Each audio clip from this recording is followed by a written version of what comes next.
Министр транспорта Донецкой Народной Республики Семен Кузьменко во время участия в съемках программы «Путь Правды» сделал эксклюзивное заявление о готовящемся маршруте, связывающем Донецкую и Луганскую Народные Республики.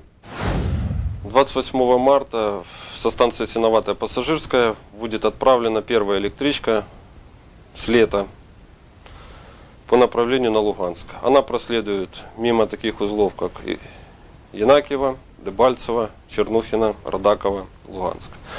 Ходить она будет через день. Это стало возможным благодаря усилиям железнодорожников по узлу Дебальцево. Хотелось бы отдельным заявлением отметить, что прозвучало в Киеве, что Дебальцево нам оставят лунной поверхностью. Донецкая Народная Республика даже на лунной поверхности готова осуществлять пассажирское сообщение граждан своих.